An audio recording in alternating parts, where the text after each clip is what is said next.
High বন্ধুরা, তোমরা সবাই কেমন আছো? আশা করি ভালোই আছো। এই যে আজকে হচ্ছে এই মেথি শাকের পরোটা বানাবো, তার জন্য লঙ্কা কুচি নিয়ে নিয়েছি।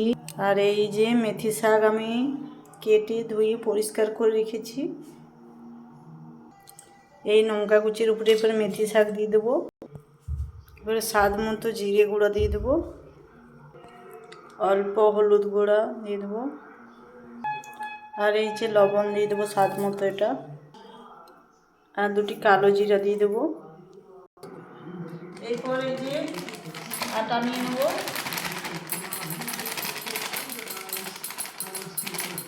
এই তো নিয়ে নিয়েছি। এরপরে এটার উপরে একটু ময়ান দিয়ে দেবো, মানে এটা সরষের তেল ময়ান দেব।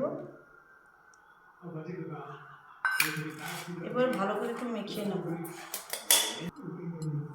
এই যে আমার আটা মাখা হয়ে গেছে, এবার চলুন পরোটা করব। এই যে আমি পরোটা বেলে নিচ্ছি। একটু হালকা ময়দা দিয়ে মানে আটা দিয়েছি বেলার সময়, যাতে গোল হয়।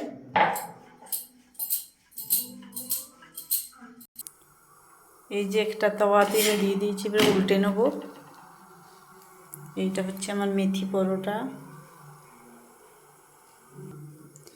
এরপরে এটা একটু সাদা তেল দিয়ে দেবো।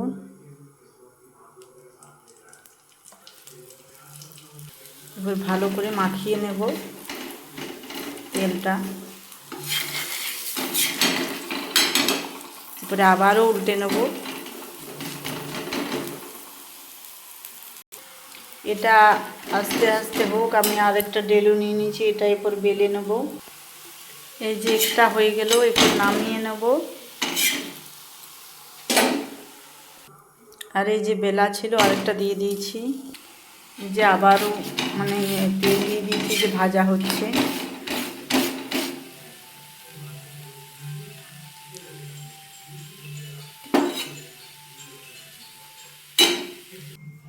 এই যে আমার মেথি পরোটা রেডি।